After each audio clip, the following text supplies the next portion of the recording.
ఆ నియోజకవర్గాన్ని BRS party target చేసిందా?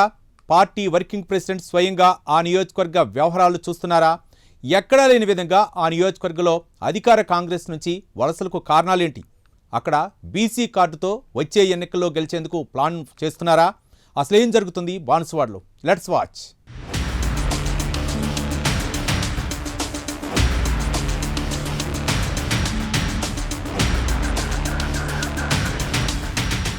పెద్దాయన ఉన్నన్నాళ్ళు అక్కడ బేఫికర్ అన్నట్లే ఉంది బీఆర్ఎస్. కానీ 2023 ఎన్నికల తర్వాత జోరు మీదున్న కార్ బ్రేక్ డౌన్ అయింది. ఆయన మళ్లీ గెలిచారు, కానీ కండువా మార్చేశారు.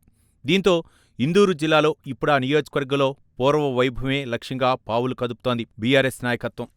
కామారెడ్డి జిల్లా బాన్సువాడ ఎమ్మెల్యే పోచారం శ్రీనివాసరెడ్డి మరోసారి బీఆర్ఎస్ నుంచి గెలిచినా ఆ తర్వాత కాంగ్రెస్లో చేరిపోయారు. ఆయనతో పాటు సీనియర్ నేతలు హస్తంగూటికి చేరారు. అయితే బీఆర్ఎస్లో ఉండగా వన్ మ్యాన్ షో నడిపిన పోచారానికి కాంగ్రెస్లో వర్గపోరు ఎదురైంది. పార్టీలో గ్రూప్ తగాదాలతో బాన్సువాడ కాంగ్రెస్ ఉక్కిరిబిక్కిరవుతోంది. దీంతో పెద్దాయన హ్యాండ్ ఇచ్చిన చోటే ఆయనకు షాక్ ఇవ్వాలనే వ్యూహంతో ఉందంట గులాబీ పార్టీ. మళ్లీ గులాబీ జెండా ఎగరేయాలనే టార్గెట్తో బాన్సువాడ నియోజకవర్గంపై party working president KTR special focus పెట్టారట. పోచారం శ్రీనివాసరెడ్డి టార్గెట్గా ఆయన పావులు కదుపుతున్నారనే టాక్ నడుస్తోంది.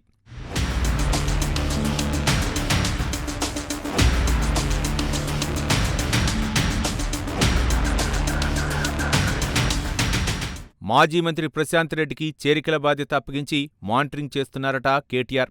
తాజాగా బాన్సువాడలో బలమైన బీసీ నేత, వ్యాపారవేత్త మేరల్ శ్రీనివాసును బీఆర్ఎస్ పార్టీలోకి ఆహ్వానించారు. 2000 మంది అనుచరులతో గులాబీ తీర్థం పుచ్చుకున్నారట శ్రీనివాస్. మొన్నటి మున్సిపల్ ఎన్నికలకు ముందు పోచారం అనుచరులు వ్యతిరేక వర్గంలోని ముఖ్యనేతలంతా గులాబీ గూటికి చేరారట. రాష్ట్రంలో కాంగ్రెస్ అధికారంలో ఉన్న బాన్సువాడలో మాత్రం గులాబీ పార్టీలోకి వలసలు పెరిగాయనే టాక్ నడుస్తోందట. త్వరలో ఓ మాజీ ఎమ్మెల్యే సైతం గులాబీ కండువా కప్పుకుంటారనే ప్రచారం జోరుగా సాగుతోంది. అయితే ఆయన ఎక్కడ్నుంచి పోటీ చేస్తారన్న దానిపై సస్పెన్షన్ కొనసాగుతోంది. బాన్సువాడలో బీసీ నినాదంతో పోచారం శ్రీనివాసరెడ్డికి చెక్ పెట్టేలా గట్టి స్కెచ్ వేస్తున్నారట కేటీఆర్.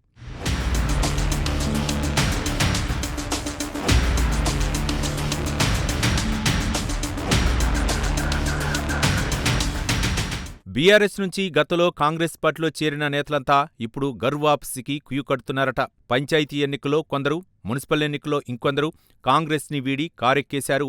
ఇలా ఈ ఒక్క నియోజకవర్గంలోని మరిన్ని చేరికలకు ప్లాన్ చేస్తున్నారట కేటీఆర్. ఆ బాధ్యతను మాజీ మంత్రి వేముల ప్రశాంత్ రెడ్డి, మాజీ ఎమ్మెల్యే బాజిరెడ్డికి అప్పగించారట. మాజీ ఎమ్మెల్యే ఏనుగు రవీందర్రెడ్డి వర్గమంతా కాంగ్రెస్ నుంచి బీఆర్ఎస్లోకి వలసపోతున్నారట.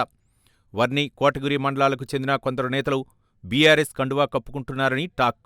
పార్టీ నుంచి వలసలు కొనసాగుతున్నా అడ్డుకట్ట వేయలేకపోతున్నారట కాంగ్రెస్ నేతలు. పోచారం శ్రీనివాసరెడ్డి, ఏనుగు రవీందర్రెడ్డి మధ్య విభేదాలతో ఎవరి గోల వారిదే అన్నట్లు ఉంది బాన్సువాడ కాంగ్రెస్ పరిస్థితి.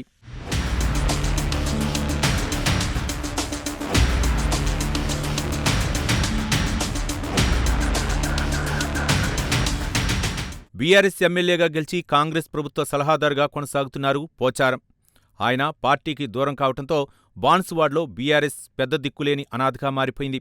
అధికారంలో ఉన్న సమయంలో పోచారానికి మంత్రిగా, స్పీకర్గా గౌరవించి కేటీఆర్ నియోజకవర్గాలతో సమానంగా నిధులిచ్చినా ఆయన పార్టీ మారడాన్ని బీఆర్ఎస్ అగ్రనాయకత్వం జీర్ణించుకోలేకపోతోంది. అందుకే పోచారం శ్రీనివాసరెడ్డిపై గురిపెట్టారంట గులాబీ పాస్.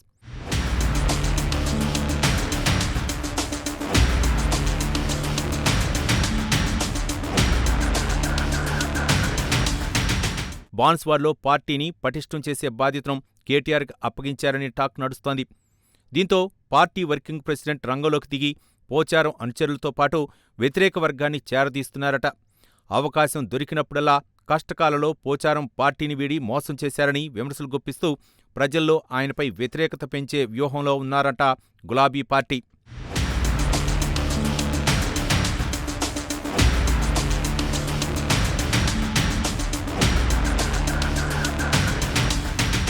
బీఆర్ఎస్ వ్యూహాలతో బాన్సువాడ బిగ్ లీడర్ అలర్ట్ అయ్యారట. బీఆర్ఎస్ వ్యూహానికి ప్రతివ్యూహం పన్నుతున్నారట పోచారం కూడా. ప్రధాన అనుచరులు చేజారిపోకుండా జాగ్రత్త పడుతున్నారట. ఇప్పటిదాకా కాంగ్రెస్ పార్టీని వీడినవారంతా మాజీ ఎమ్మెల్యే ఏనుగు రవీందర్రెడ్డి అనుచరులని చెప్పుకొస్తున్నారట పోచారం వర్గీయులు. ఏనుగు సైతం త్వరలో పార్టీ మారే అవకాశం ఉందని హస్తం కాంగ్రెస్ శ్రేణుల్లో జోరుగా ప్రచారం నడుస్తోంది. ఏది ఏమైనా పోచారం టార్గెట్గా కేటీఆర్ కదుపుతున్న పావులు ఆయన కంచుకోటను బద్దలు కొడతాయా? బాన్సువాడలో బీఆర్ఎస్ బీసీ కార్డు పనిచేస్తుందా? లేదంటే ప్రత్యర్థుల ఎత్తులను చిత్తు చేసి పోచారం తిరుగులేని నేతగా మళ్లీ రికార్డు తిరగరాస్తారో చూడాలి మరి.